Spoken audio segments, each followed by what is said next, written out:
So you were one of the founding members of SAG. Can you tell us how that came about? Yes, I joined in '33. I had been working with actors that had come from New York and knew about unions, and it was a whole brand new idea. That was Actors Equity on stage in New York. Actors Equity, Right. and there was Boris Karloff and Melvin Douglas, and on the set of The Old Dark House, and so they were discussing the fact that we needed a union, actors needed a union. It sounded very good to me. And then, of course, I knew James Cagney. I worked with him, and so I joined, and I worked very hard telephoning people. I remember a dinner party at Groucho Marx's. Harpo was a very gung-ho member of SAG at that time, and Groucho was a little doubtful about joining a union, but he did. And so all the people that I came into contact with, all the actors, I was talking union. And we had a meeting at Edward G. Robinson's home, and there were lots of meetings that I didn't go to because I was working, 8 pictures one year, 6, 9 the next. And so we had the feeling that we shouldn't talk openly about it on a set. So you talk to your other actors on the set quietly about it. I never felt any threat. I know that some of the people did. I remember Lucille Gleason saying to me, just be careful, Gloria, And so I was just, be careful. And then the time came, of course. And I don't know whether it's apocryphal or not, but we voted to strike.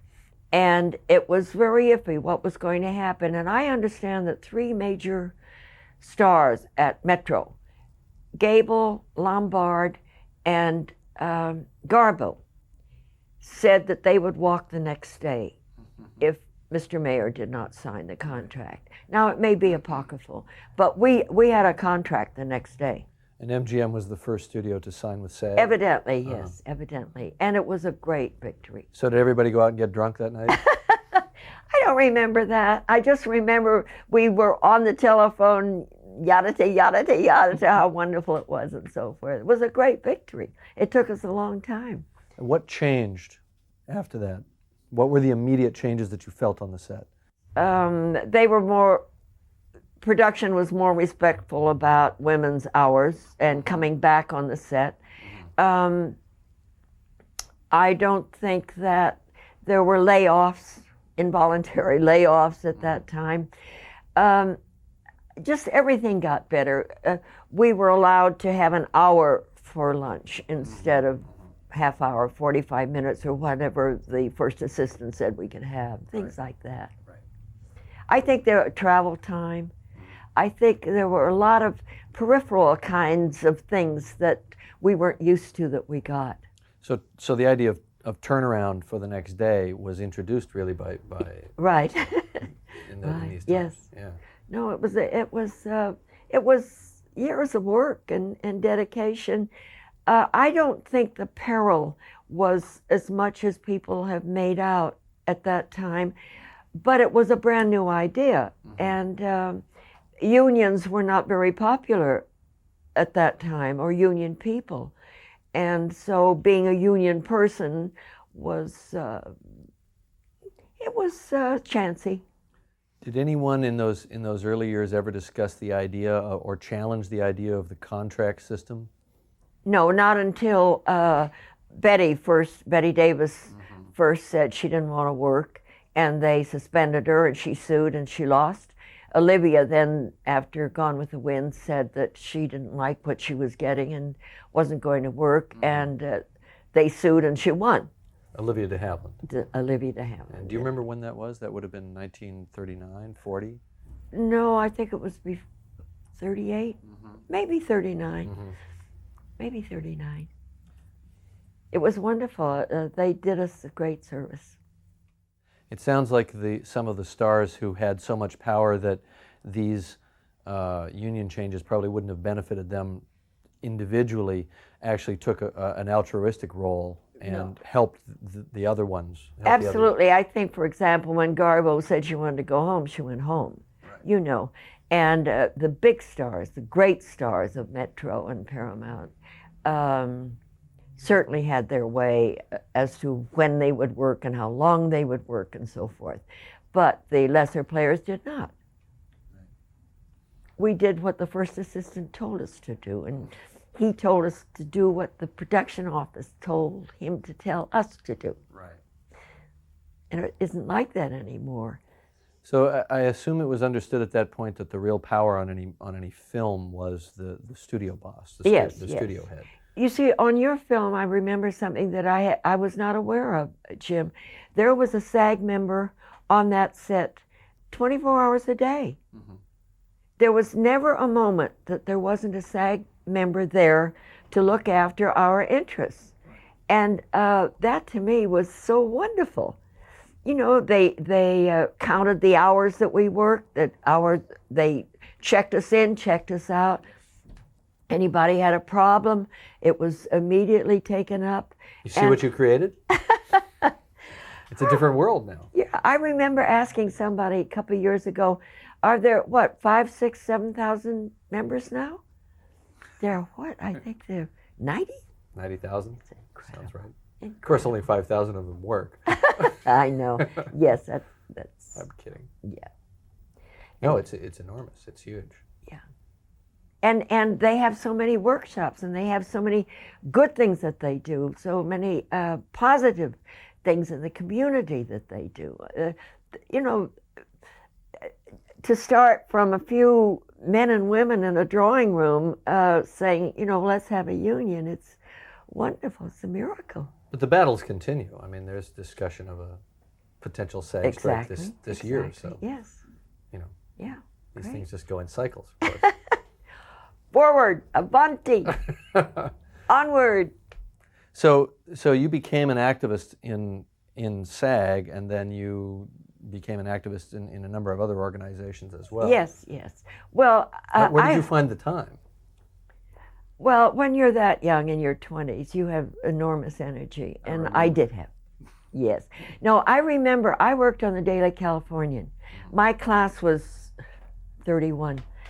I remember we never had any international news, but I remember a picture on the front page of the Daily Cal, and it was a Berlin street scattered with leaflets, and it said Adolf Hitler, youth, blanket Berlin, something like that. In 1936, he had 147 seats in the Reichstag. 1936. Mm-hmm. He was beginning to make noises. I was married to a Jew. Mm-hmm. I had never heard the word anti-Semitism. I had never heard that you were supposed to hate certain groups of people or certain colors of people, because I was raised in Santa Monica, and we had blacks and we had Chicanos and we had Chinese and we had Japanese all through school. The whole school system in Santa Monica, from kindergarten through high school. I never knew about color or religion or race. So I was very keenly aware of this man and what he was doing. That's what got me into the Hollywood Anti-Nazi League. That's what got me into the Orphan Spanish Civil War. And that's what has kept me left-wing liberal all the rest of my life. Would you say that the Hollywood community sort of woke up to the Nazi threat earlier than the American public at large? Oh, no question about it. I remember a great many people coming from UFA, the great German studio, and most of them were Jewish. Sure, Fritz Lang. Yes, and the actresses and the directors and the art directors. You see, Hollywood was marvelous in the 30s because we had all the greats in music, we had all the greats in direction, the greats in art direction from Germany, from France. They were all running from this monster, this bastard. You can say it. You can say it. Yeah, and it was so wonderful. It's not the worst thing I've ever heard you say. Oh, please, Mr. Cap. No, but I remember Salka Wirtel and her whole group, Greta Garbo and Fritz Lang and Feuchtwanger, and all the great composers. They were all here. It was he did us a great favor, but at a terrible price. Right. Absolutely, of course. Of course. Yeah, but Screen Actors Guild certainly was very, very strongly anti-Nazi, pro-democratic. Would you say that this accounts for the sort of the propaganda films, the way we look at them, the propaganda films of the 40s, the war effort support from Hollywood? It's always been seen as a kind of a government sort of instigated thing. Did it come internally from within Hollywood? We want to help. We want to do what we can do. Oh, absolutely. Everybody was volunteering. You know, the wonderful organization that you know, soldiers coming in on leave, that all the actresses joined us over and so on. You know, the great blot was the... You're talking about the USO shows and that yes, sort of yes, the traveling yes, shows? Yes, no, Right. no, and I remember Hillary Brooke and I went out on hospital tours, and we visited all the hospitals all over the United States. Now, what did you do on these tours? Did you sort of We hand out walked up to pictures the and- beds of the men and said, "I'm Gloria Stuart, what is your name?" and held their hands and stroked them, and we danced with them at night, or we played baseball with them. I played baseball with amputees. And we did everything we could in the hospital tours to make it a happy visit and so on and so on. And Groucho and I actually played Madison Square Garden for Russian War Relief. And there were a great many actors on the panel. And Groucho went out and did hospital work. Everybody did, I think. Let's talk about the Marx Brothers for a second. You hung out with them, right? Yes, That must have right. been a blast. It was 40 years of the Marx Brothers. My husband was brought out to Hollywood as a writer by Groucho, and he wrote with Nat Perrin and 2 or 3 others all the Marx Brothers pictures. But Groucho and Arthur were best friends, and we dined together and traveled together for a great many years. Now, what was dinner like? You're at a restaurant. Were those guys always on? Always on, and the tragedy is that, you know, Burns and Allen, Jack Benny and Mary, Milton Berle, all the great comics were at Groucho's feet. He was the king, and he enjoyed that, and he invited everyone. All the greats that I've met in my life, I met at Groucho's table.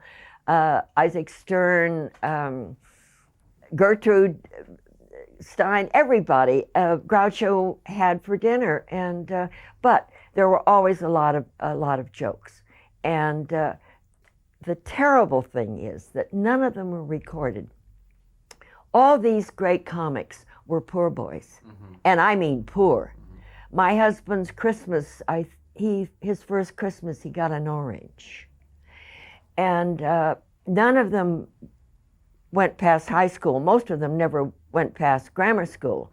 Harpo played piano in a whorehouse when he was like 12, and they made it. Their stories of how they came up, how they went into the theater, how they became comics, and they became comics with this disastrous background of no opportunity, no money, trying to support their parents. Harpo told a story about Minnie, their mother, would put a loaf of bread on the thing, and you had to get your hand away because the knife came down like that. The kids grabbing for one loaf of bread, you know. None of these stories exist today, and it was almost 30 years of once or twice a week or 2 or 3 times a month gatherings of these geniuses and their stories. It was wonderful. And you also used to hang out with Bogart on his yacht. and Yes, that sort of yes, thing? yes. No, Bogey had not bought his Santana at that time. But we did rent a yacht. We rented the Mariner one Labor Day weekend. This was John Barrymore's yacht. Right. And we went sailing in the fog without any foghorn, no sails, no compass. Yes, oh, that's right. We had a compass, no running lights. But the bar was well stocked. Yeah, very, very well. And our captain, Bogart, said, I can find the way to 4th of July Cove blindfolded with my hands tied behind my back. Did you make Well, his hands were free, so we got to 4th of July Cove by compass. Your birthday. Yeah, 4th of July. No, Bogey was a wonderful friend, a great companion, and we loved him dearly. Also, Lauren. Tell me about some of your co-stars.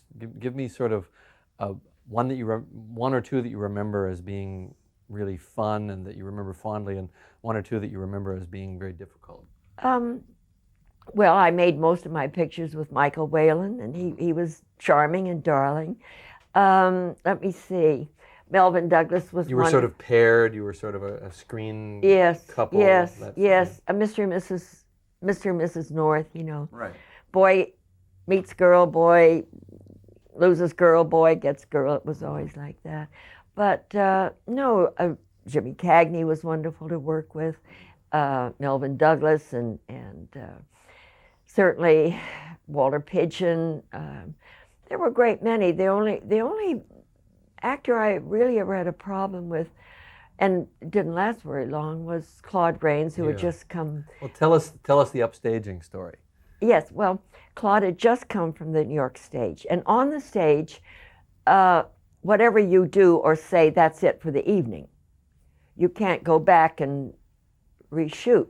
So Claude and I had a 50-50 shot in The Invisible Man. Right.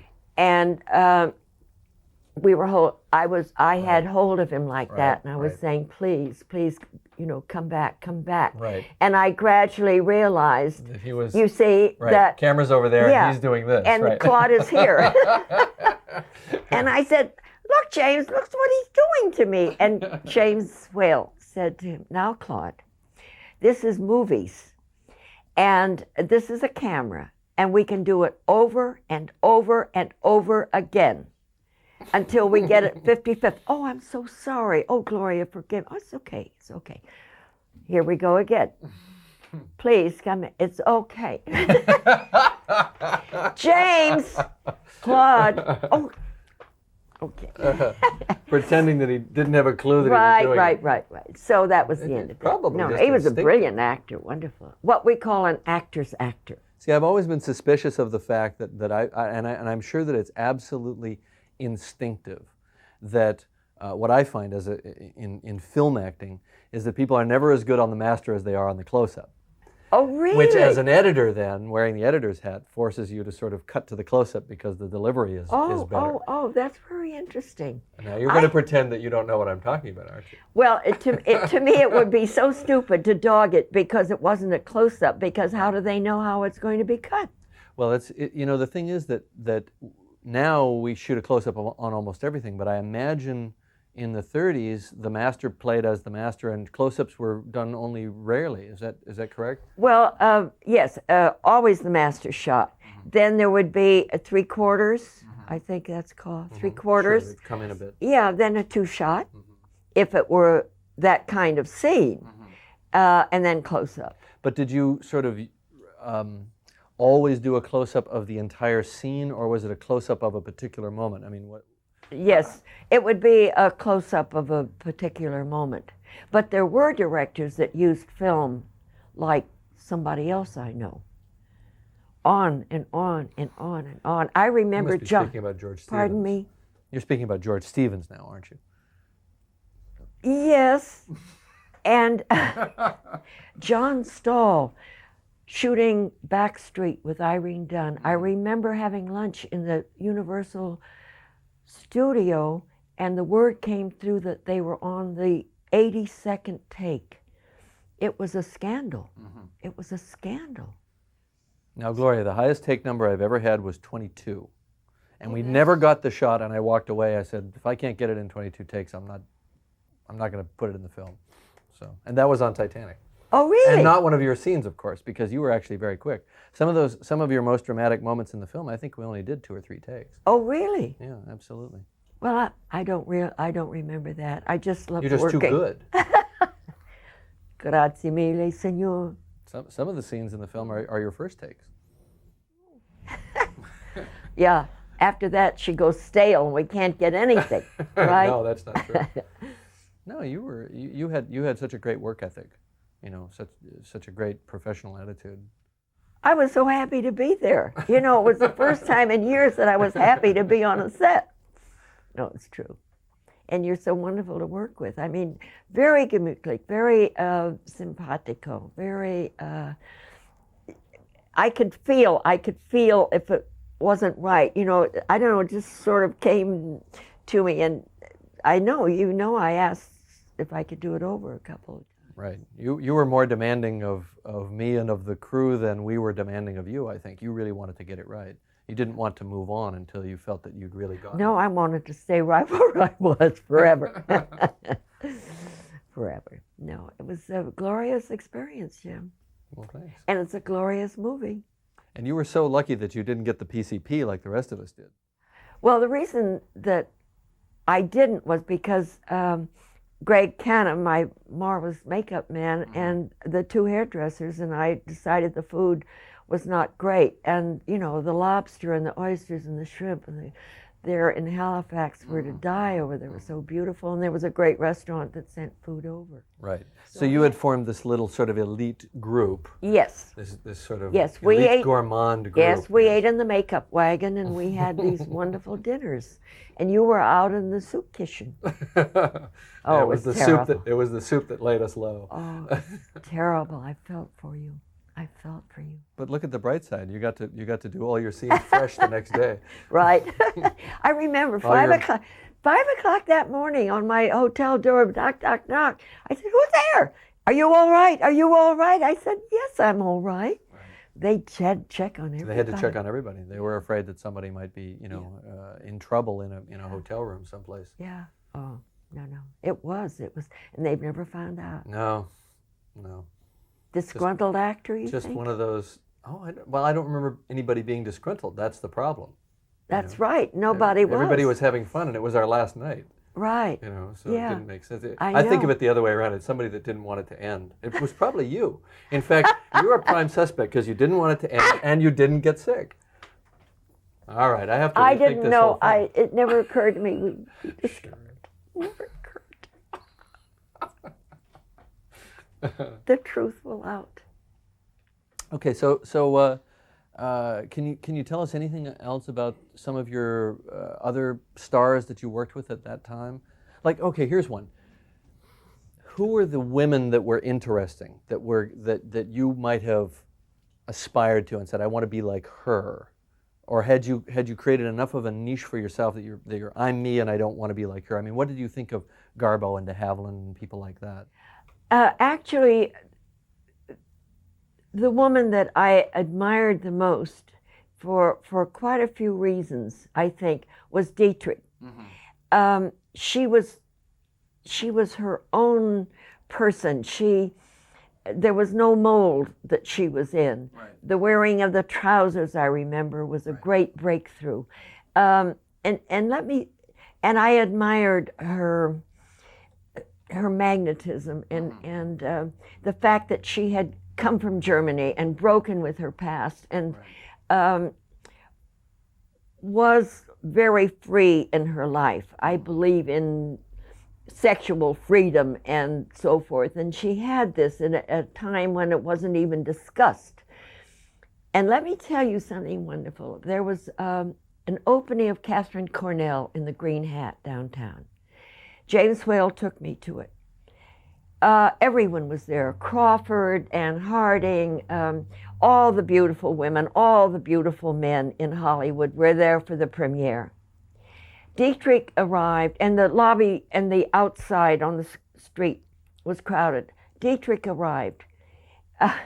Like the sea opening, everybody stood back, and this woman got out of the car and walked in saying hello to everybody and so forth. there was such magnetism. There was such, it was a movie star personified. It was so beautiful and so exciting and so wonderful. And, you know, it's something that I'd always wanted to be something. She was my idol. In that time, obviously in the 30s, in the first part of your career, there were no female producers, there were no female directors. So, or were there? Dorothy Arzner was a director. Did you work with her? No. But she was it. Really? She was it. Well, that's good. But so what was the consensus among women in the business, that this must change, or or was it being thought of that women should produce, women should direct, women should get into other roles? I don't think it ever occurred. None of the women that I knew, none of the actresses, none of the wives of producers that I knew or wives of directors, nobody ever said woman producer. Nobody. No, I don't think we thought about it at all. It was a fait accompli, and that was it. Dorothy Arzner was noted as a woman director, but I don't remember any other women being given an opportunity, or at least reading about another woman being given an opportunity. Oh, it's wonderful. It's a tremendous breakthrough. It's changed. It hasn't changed that much, but it has definitely changed quite a Oh, bit. yes, and it's changing all the time. Now, what about women's roles? You said you got out of acting because of the lack of good women's roles. Do you think that is because it was this kind of boys' club, this male-dominated business, that the roles weren't being written in the first place? No, actually, there were great women's roles, and because there were great women stars, and you can't be a star without a great role, so there were great roles for women then. No, it was just that I was in a B unit with not scripts that were of A quality. Right. No, it was, if you're in the B unit, you're in a B unit and the scripts are not the best go to the A unit. Now, was that distinction made within the studio, or was it between studios? No. I was in the Saul Wurtzel unit. That was the B unit. And once in a while I crossed over to the A unit, Prisoner of Shark Island, Poor Little Rich Girl, Shirley Temple, Rebecca of Sunnybrook Farm, Three Musketeers, but very seldom. I think only about 6 times in the 3 years that I was at 20. Now, was the idea that you could have a lead in a B picture, or you could be a supporting player in an A picture, was that sort of the choice, or did you occasionally get access to leads in A pictures? No, I never, no, you were always supporting in an A picture. At least I always was. I don't know anyone that crossed over successfully from leads in a B picture to a lead in an A picture. Claire Trevor left 20th and worked with Bogart, but as an independent. Right. Now, how many people were independents at that time? Probably not that many. No, I think most no, you're right. I think most people were studio people. It was considered, there was kudos attached to being a studio person. And you, you then became a writer, I believe, or what? No, Jim, I became an artist, a self-taught artist. A visual artist. Yes. And actually, we'd sent our daughter to the Sorbonne in '52, and we'd gone to Paris to visit her, and I'd gone to the Orangerie and the Jeu de Paume and seen these fantastic paintings, and so we were going to live in Italy for a year. So when we got to Genoa, I bought a Italian-English book and some canvas and how to paint and so forth. And I started painting, and I made my debut in '61 at the Hammer Galleries in New York. Victor Hammer, Armand Hammer, and Harry Hammer, and I sold out. And I painted like that until '83, with exhibits all over the country and a couple in Europe. It probably took World War II and all the men leaving and women having a bigger role in industry and so on, coming into their own, to really change how Hollywood viewed women. And you were sort of out of it by then. Yes, I was. Yes, I was. I had gone around the world and stayed in New York, and forsworn ever doing film again. Right. So I really was out of it. All right, well, let's go back to the beginning then. Let's go back to the beginning. What led you into it? Tell us about your very first production. I believe you wrote a play at a young age? Yes, during the First World War. So it must have been about 1918, 1919. I wrote a play in which I had the lead as a princess. I was a princess. My brother was the prince, and my mother and father built a stage in the backyard. And the entrance to the play that night was hand knitted or hand crocheted wash rags for the boys overseas, or a cake for a cake sale for the Red Cross. That was my first experience. My mother said my really first debut was as a water lily at the Santa Monica Bay Women's Club Flower Show. Unfortunately, I had a little accident. They had to remove me as a water lily from the stage. You gave new meaning to the term water lily. Right, I had no lines. But anyway, then I went on to high school. I played the lead in the senior class play. Then I went on to Berkeley. I played on campus at UC Berkeley. I also played off campus at Berkeley Playhouse. I married. I started playing at the Theater of the Golden Bough in Carmel. And so you married an artist, and you were involved heavily in the arts at that time. Yes, well, Carmel is an artist colony. And the director of the Chekhov play went down to Pasadena and asked me to come down and play at Pasadena Playhouse. And in those days, talent agents went to the playhouses. And my opening night, I was offered a test by Universal Studios and also Paramount Studios. Really? So it happened very quickly. Yes. Once you came to the Los Angeles area. Exactly.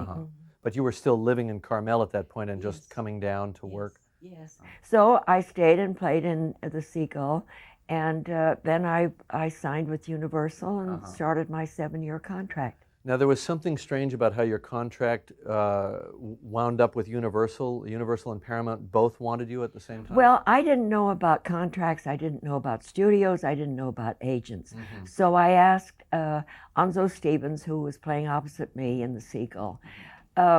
He said, "You need an agent." And I said, "What's that?" He said, "Well, they represent you and talk money and so forth." So I took his agent. I was offered $125 by Universal a week, which was a great deal of money. The standard was $75, which Paramount offered me. And so my agent signed me with Universal, but Paramount disputed it. And the head of Paramount, Lasky, and the head of Universal, Lemley, flipped a coin. Right. Universal won. I didn't know I had any choice in the matter. Oh, that's interesting. I didn't know there was the a B. agent didn't inform you. I didn't know there was a B studio and an A studio. Paramount had Lubitsch, Dietrich, a wonderful roster of directors and actors. Universal had just come off of Lon Chaney, and they had Karloff. Right. So they were making horror. They were making horror pictures at that time, primarily. That was it. So fortunately, they had James Whale, and the 3 pictures I made of some note were James's pictures. Because he elevated that genre. Oh, no question about it. Then I got pregnant, and when it was time for me to go back to work in 35, I said I didn't want to go back to work. And Betty Davis and Olivia de Havilland were making noises at Paramount and at Warner's and threatening suits and so forth. So because I was so unhappy, Universal sold part of my contract to 20th. That's how I ended up at 20th. Right. Let's go back to the exact moment that they first came to you and said, "Miss Stuart, we'd like to give you a screen test." Now, were you just thrilled? Did you have stars in your eyes, or were you cautious? No, the reason I went into film was because I wanted to go to New York and be on the stage. I was a stage actress. Yes, of course. And I figured it would be easier to go back to New York with a movie name than to go back and pound the pavements as nobody. But I made a terrible mistake, because when my contract was over in '39, we did go around the world. We ended up in New York, and I went to the Theater Guild, read for them. I read for everybody, Preminger, so forth. They didn't want a movie actress. They wanted a stage actress. And it was very frustrating, very disappointing. Was there a snobbery on Broadway at that time about the movies? Oh, definitely, and I had it too. I felt I was slumming when I first signed at Universal. Well, it was not the New York Theater. Right. And for actors, I felt that. Now, the only really great thing that happened to me back east was Thornton Wilder and I played in Our Town together. I played Emily. And it was a 2-week heavenly trip, because he was so knowledgeable, so dear, so erudite. And he and my husband had wonderful arguments. And I was party to that.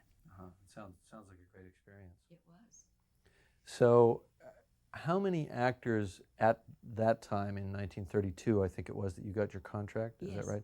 How many actors would have come from stage, and how many would have just sort of come in off the street or moved up from being extras, or what were the paths into it?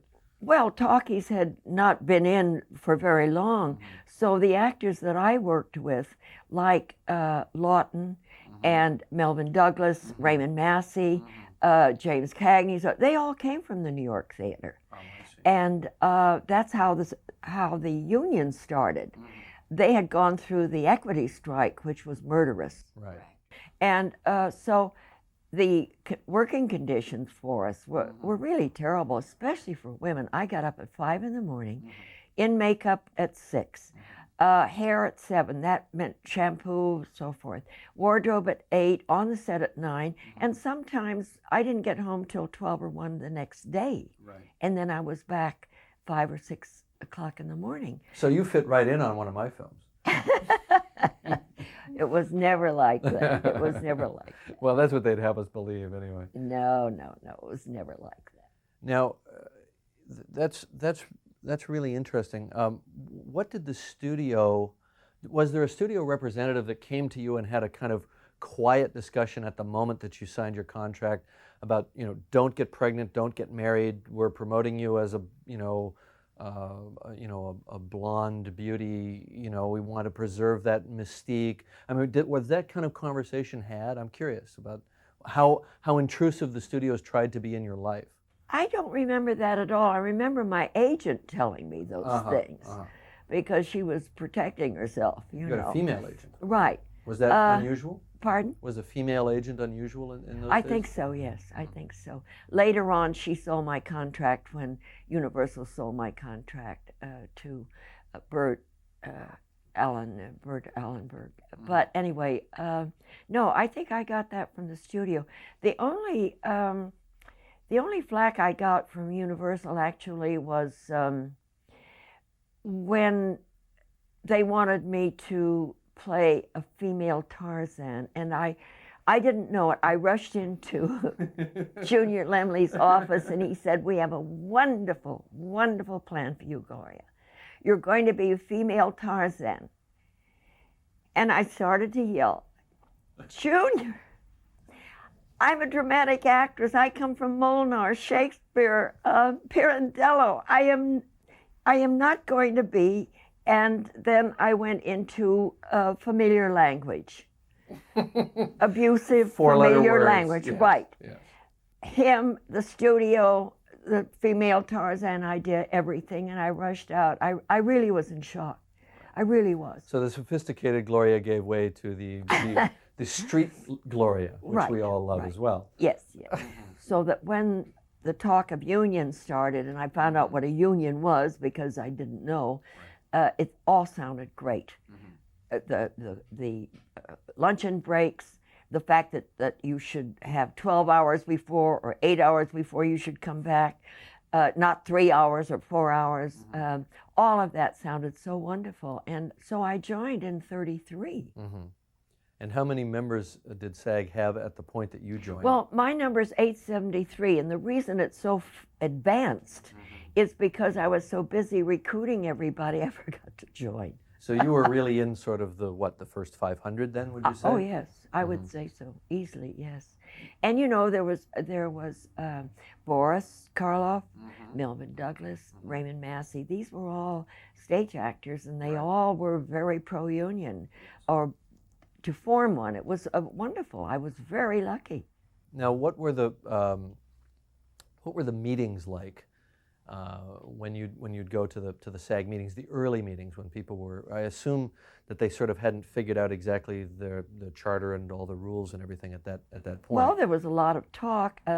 I was on the board twice, but that was later, in 1936 and 7, and my committee was trying to get the agents to take less than 10%. We didn't make it. Too bad. But there were lots of committees, all working on working conditions for the men, for the women, the hours, and so on and so on. And they were very serious meetings and very well attended. I'm talking about board meetings and, of course, the membership meetings, too. Right. But I became very involved with the Hollywood Anti-Nazi League in '36. Right.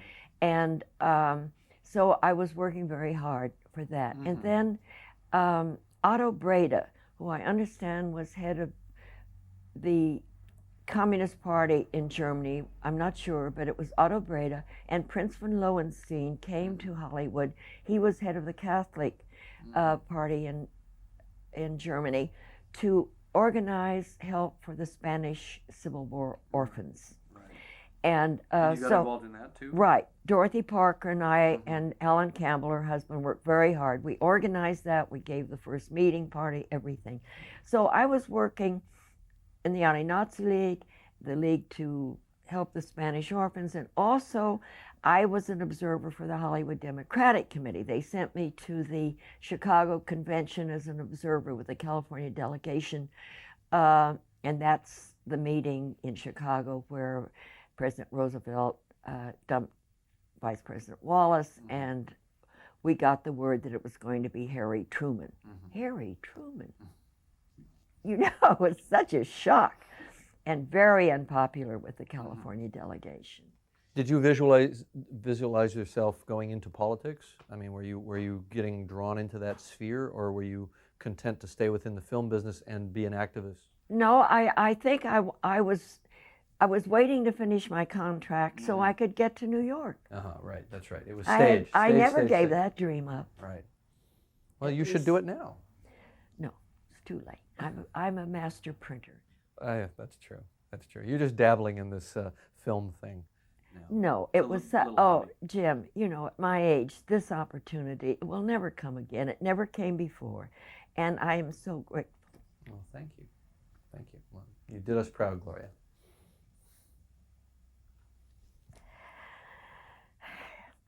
It's something I always wanted, and I finally got it. Well, let's talk about when we first started to work with the script on Titanic, and you'd been away from it for a number of years. What did you do to prepare for the reading that we did together? I learned my lines. That's shocking. You know, I was impressed by that more than anything. I know. I remember the first reading in Halifax. We all sat down at a long table, and you said something about the lines, and I said, I know mine, and you turn to the other, you say, see? I was very surprised. I mean, they'd all had the script weeks. Did you get the impression, working with, of course, a new generation of actors, that the work ethic had changed somewhat? Not at all, no, because Susie Amos and Bill Paxton and all of them were very serious. I mean, nobody was goofing off or anything. We were all very serious. No, not at all. Actors don't change. Yeah. I don't think. See, I love that aspect of it, that you could just drop back in to your part of the filmmaking system, after being away from it, and it was all recognizable to you. I love that aspect of it, that there are eternals involved. Well, the only thing that has changed is the fact that you had a monitor. I'd never seen a monitor before, and I see this, my director sitting behind the camera looking at something and not at me, and what was that? Why is he doing that? And also the sound. You don't have that little animal following you around, and you have to get out of the shadow and so forth. And those are the only two things that have changed. Right. Well, it's interesting that your reaction to the monitor was the same as most actors was to the monitor when it was first introduced 10 or 15 years ago. Yeah. Look at me, don't look at that thing. Oh, really? Yeah, almost universally, but now people accept it. Oh, really? And aren't concerned. Oh. But I don't know if you noticed, but when we were doing some of the really important moments, I jumped on the camera so I could see, because you were doing some very subtle things. What? Yeah. Yeah. And there were things happening in your eyes that would not play on video, so I think. Oh, really? Absolutely. Oh. Of course, everyone talks about the shot where Kate's eye and mine meld, and it is, I think that shot, the shot of the woman floating in the water, and almost the very last shot with the whistle are the most wonderful. I love the fact that people are able to accept you and Kate playing the same Yes, person yes. with no attempt really to make you two look similar other than the force of personality. Well, we both have blue eyes. That's true. And That's as true. I said, she had red hair. I had red hair when I was born. Right. No, it was such a privilege, Jim. It was such, and you know, people talk about your behavior on the set and so forth. No, and I say, no, he's the most considerate director. The most considerate. You never hollered at me. I remember once. I never holler at the actors. No. But I remember once, instead of coming up to me and making a suggestion, from behind the camera, you said to me, Gloria, you're being grand. You remember that? Yes, I remember that. But that was when we'd already worked together for a while, and I. Right, exactly. And I'm not a grand person. It was a big surprise. No, it was wonderful. I loved it. I'm so grateful. And that's the only time I ever made a directorial adjustment. That's right. Publicly. Yes, but I in some of the film that's been assembled and we see in the documentaries and whatnot, you and I are talking and you say to me, "Are you ready to go? Are you ready to go?" And I say, "Go." Go, that's right. Was that the beginning or the end of the film? Oh, it could have been toward the end. Your energy level never changed. That's because I got a lot of sleep. That's right.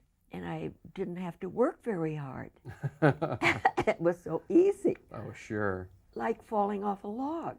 Had you done extensive makeup like was done on Titanic in the past? Had you ever had a role that required that type of transformative makeup? No. Actually, the makeup man at Universal that was responsible for Karloff, after about 3 films, I said to him, "Gee, I can do that, Jack."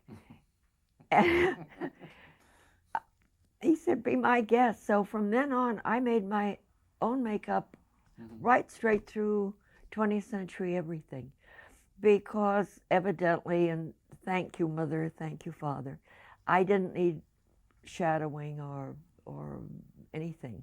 And so I always put my own makeup on. Nobody ever did that for me. Now, how did actors approach their physical health in those days? Did they have what we would call a trainer today? Did they have health experts or dietitians, that sort of thing? No, nothing like that. You just stayed off the booze and the chocolate. So it was about the same as it is now, if you really want to get down to it. Right. No, there was nothing like that. I remember, though, that SAG had in a new agreement that body makeup was to be put on females by females. Right. And that was a giant leap forward. Okay, so now let's do the expose part of the interview. You have to tell us all the people that you had to sleep with in order to get your first part. The list is too long. Yeah. And I've forgotten their names, you know, the faces. It's sort of in a distant, foggy past, but it was fun. Nobody. That's why I feel it's so difficult for me to talk to young people who want to come into film. It was so easy. However, I was prepared. I had worked as an amateur actress from the time I was like 9, and always wanted to be an actress, and I knew every play that had ever been written, and I had played Shakespeare, and so I was ready. I think today certainly you need a great deal of training. There's no more Lana Turner sitting on a stool, you know, at a soda fountain, becoming a star overnight. It's, at least I don't think so. When you were first working in the studio system, did the actors around you, yourself included, continue to work on your craft outside of the day-to-day job, or was the job just all-consuming? Oh, I yes. mean, did you have like acting coaches and that sort of thing and go to workshops, or was it just the work? We could. Actually, Paramount offered me acting lessons, voice lessons, so forth and so on, which Universal did not. But I worked at Pasadena Playhouse. I played with Douglas Montgomery and Peer Gynt while I was I made 8 pictures the first year. I mean, I ran from one set to the other and changed clothes in between. But I did Peer Gynt, I did Romeo and Juliet, I did Twelfth Night, while I was making film. And I think a great many actors were also working in what we call little theater. It was amateur theater at that time, off screen. Oh yes, I think everybody who were serious about their craft art worked away from the studio. Now, were there? I'm assuming at that time there was a certain elite cadre of actors that actually could turn down a script even though they were under contract. Was that the goal of everyone, to get to that level, to have that kind of power, to be able to walk into Junior Lumley's office and say, I can't do this, give me this one that I really want? Well, naturally. And those were the giants: Clark Gable, Joan Crawford, Norma Shearer, Garbo, Dietrich, all of those, yes. But up until the time of the de Havilland decision, it would be very difficult to break a contract. Okay, so tell me what it felt like walking back onto a film set as the leading lady after so many years.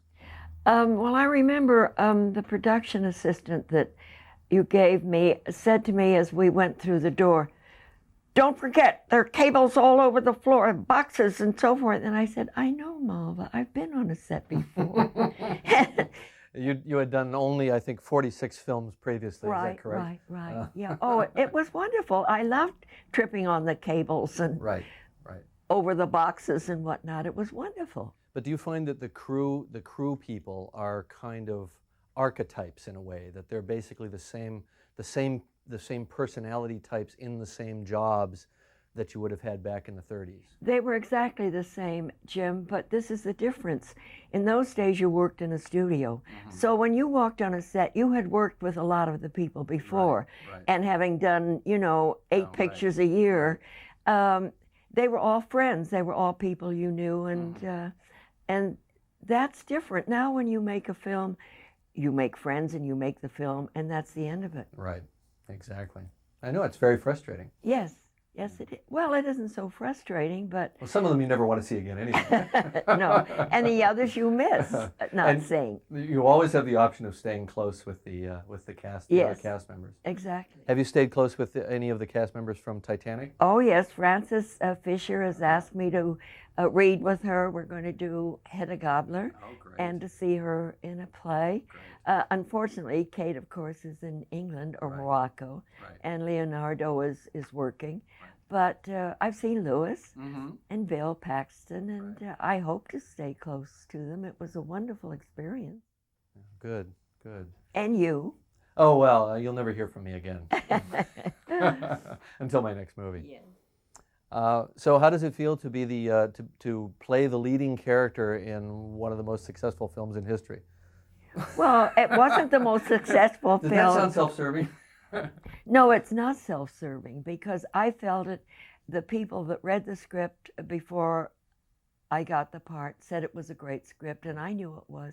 No, there wasn't any doubt in my mind. I remember that you particularly responded to the script. So I would assume back in the sort of the heyday of the 30s, Yes. that the writing was as important then, if not more important. Is that correct? Well, it was important, but in those days, I had no choice. I was handed a script, and that was it. We started shooting like the next day, or after wardrobe and hair and so forth. And my husband was a screenwriter, Right, Arthur yes. Shupman, and he would say, "I think, Gloria, this scene can use a little," but other writers don't want other writers. So I Right. did it the way it was written. Were you given any opportunity to improvise on the set, or was it pretty much the script was the No, script? actually, the other director that I worked with that I honor, like I honor you, Jim, was James Whale. And his scripts were perfection, too. I mean, you didn't need to change anything because James had worked very hard on them with the writers and was very meticulous and a man of great taste. And those were a joy to work on. But the B pictures that I did at 20th, Girl Overboard, Girl Reporter, Girl Typist, Girl Everything, Girl Detective. were very stupid and unimaginative and not interesting. So what was the thrill of the work then for you working within those constraints? Was it finding the ways that you could turn the words or play against them or have fun with it? No, it was getting through it so that my contract would be over and I could go around the world. You remember that scene, which I have reminded you of several times, wanting a writer's credit? Oh yes, where you changed the script. Yeah. That was quite Your bold. script was so perfect, and for me, so perfect. Every single line, except one word. I'd used a word incorrectly. Well, I remember you wanted me to say, "Wasn't I a hot number?" Right. And I said to you, I thought that was a little vulgar, not quite right for Rose. And you said, "Be my guest." you you come came up up- with something, huh? And you came up with Dish.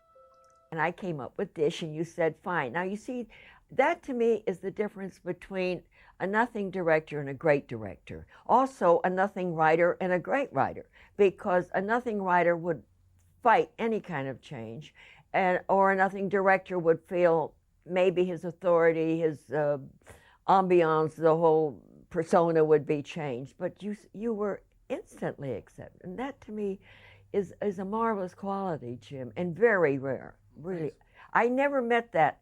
I never met that in another director, because having a writer husband, I did come on the set with suggestions. Do you remember our rehearsal period when we were first sort of figuring out how to play her? Yes. Can you talk a little bit about that? Do you Well, remember I remember you saying to me, "I don't want an old voice, Gloria. that? Right. I want your voice." Right. And that was a big surprise to me because I had been practicing tremolos and faintness and volume and so forth very assiduously. And so I was very happy for that. The other thing that I was happy that you said to, I wanted you to be more instinctive because I thought your instincts were very good. well, I remember saying to you when I read for you here at home, was that too, you see, it's a very simpatico role. And the speech where she talks about the one boat coming back, Right. I remember saying to you, did I read it too softly, or should I be angrier? It was your idea to keep anger in that. Yes, Yes. because I felt such deep anger. I Right. mean, fury. It's just Right. unacceptable. And I remember you saying it, how you feel it, how you feel it. I hadn't seen it that way when I wrote it, but when you played it that way, it made sense. Anyway, it was wonderful working with you because everything I did, whatever you suggested, we meshed. Great experience. Well, let's do it again. Well, you're going to do something about chimpanzees? Oh, I might be producing Planet of the Apes, but You could Well, be in that could if you I be want. a mother figure or something? Sure, absolutely. Or a den mother? Or Well, you're- female Tarzan, old lady, grandma? you finally get to I'm do finally it. You gonna finally be- get to do it. Oh We'll my get you a God. little cheetah Yes. print one-piece bathing Oh, suit, and you yeah. can run around. And I can hold one like that.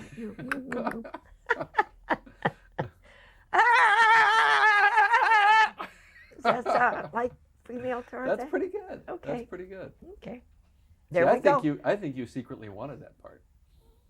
I think that your intellectual mind wouldn't allow you to consider it, but I think secretly you wanted to run through the jungle and be.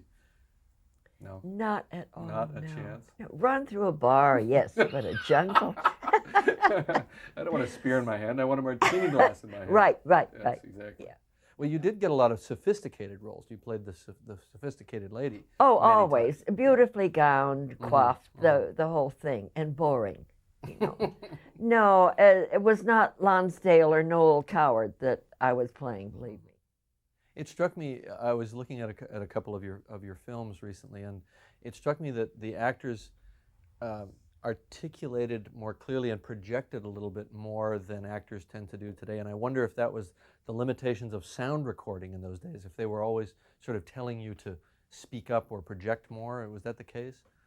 Well, if you're talking about the 30s, then you're talking early about 30s. actors that came from the stage. Right. So you're naturally projecting. Exactly. But if you're starting the 40s and 50s, that is not true. I mean, they were not coming from the theater en masse, which they were in the 30s. Right. They were the only ones that weren't afraid of a microphone. I would assume that they really tried to get the dialogue on the set and not have to loop it later, that looping was only for kind of emergencies. I don't remember looping at all. Oh, you didn't loop? No, I don't remember. I think I did. The last picture I made at 20th Century, Three Musketeers, I think I did because there was a lot of background noise. Right. Yes. But that was the first time in, 7 years that I had looped. And it was done then with a real film loop, not, Oh, not yes. the way they do it today. No, no. No, So- I loved looping for you. And that was because, of the water and the wind out Right. at sea? Sure, we had all kinds of generator noise and things. I see. People are much more casual about noise on the set now because of the I see. advances in ADR, in looping.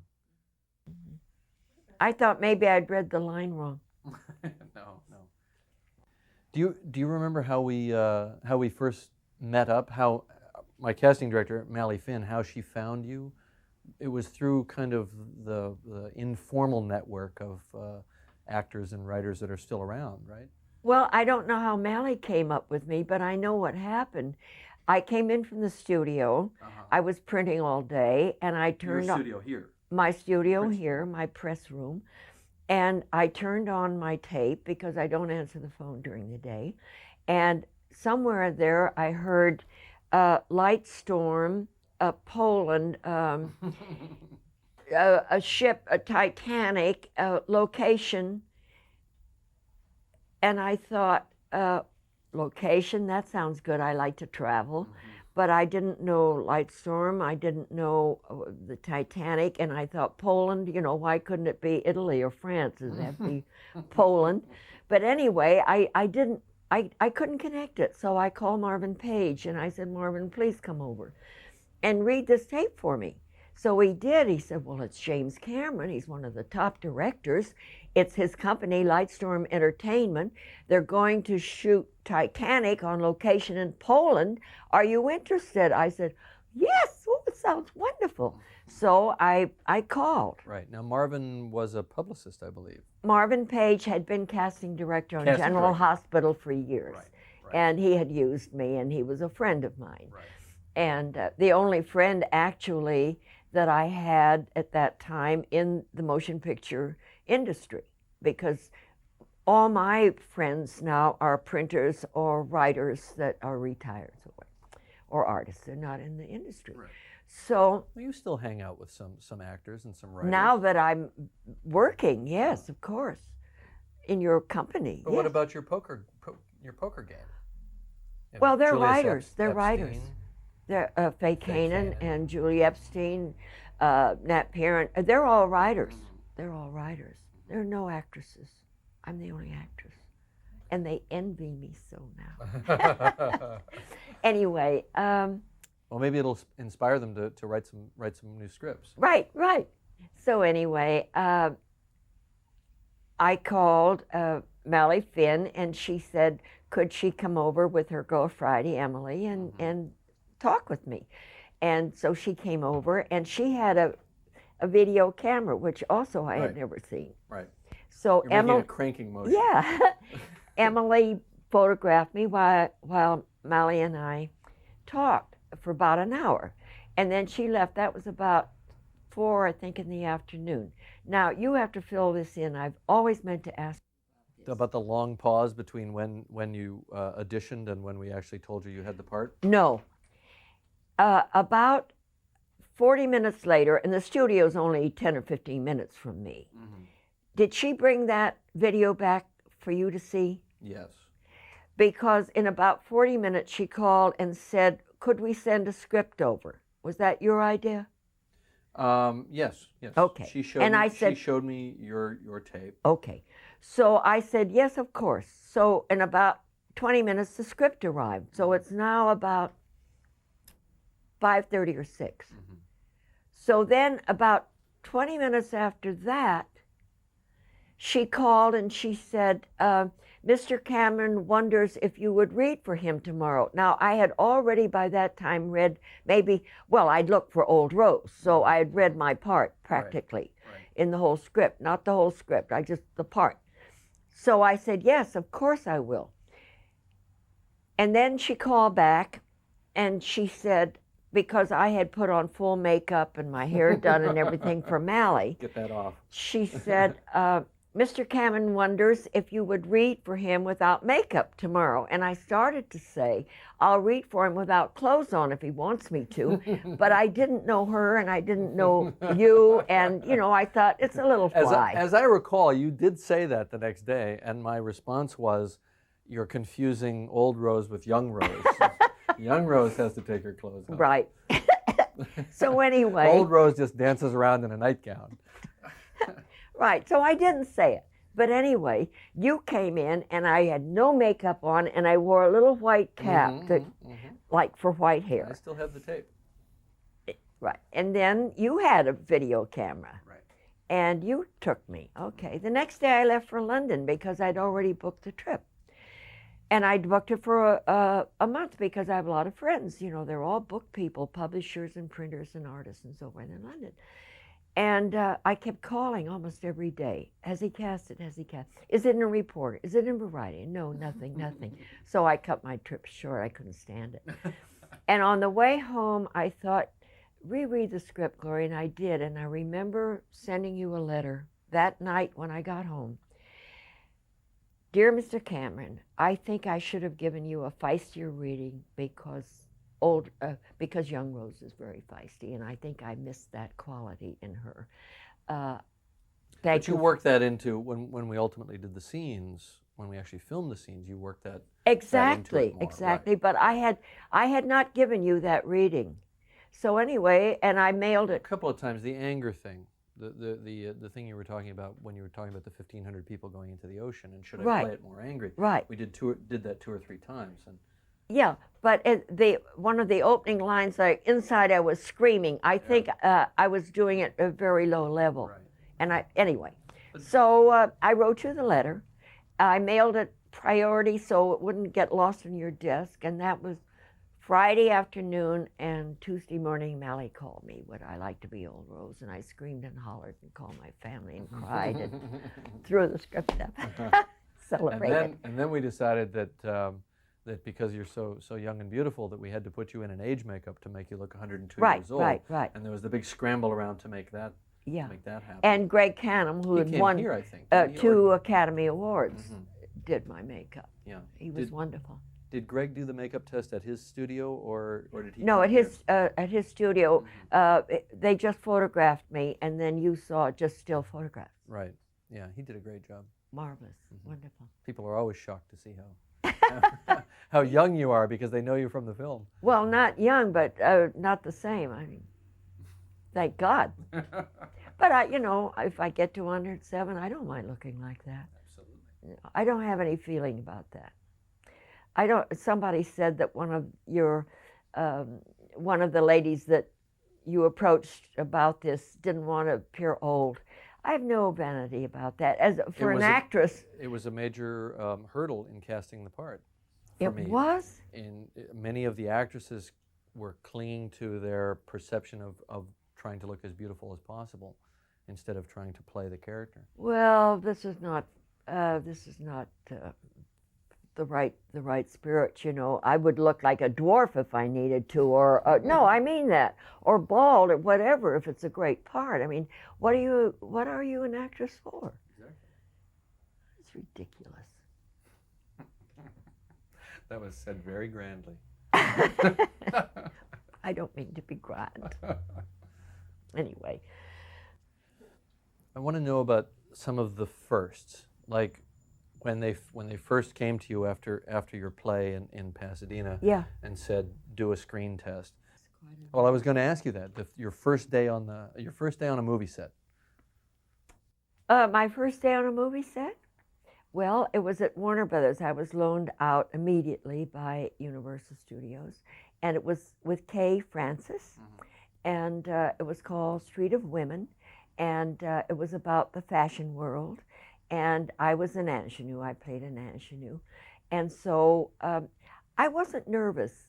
I'd made a screen test at Paramount, and the camera didn't bother me. You know, I was so busy being what I was supposed to be that I really wasn't thinking in terms of being nervous or camera. I knew I was a good actress and beautiful and healthy, and you know, I was on my way.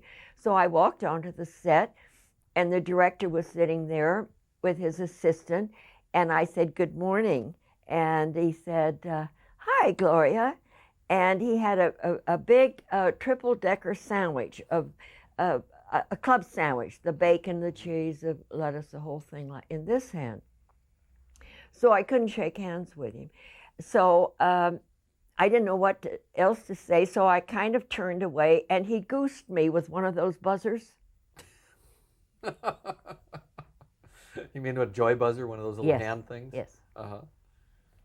Well, that sort of broke the ice, didn't it? Well, you see, this is what I had always thought as a classic actress Hollywood was. Right. So it confirmed my opinion. Right, which allowed you to feel superior, which allowed you to probably do a great job that day. Exactly.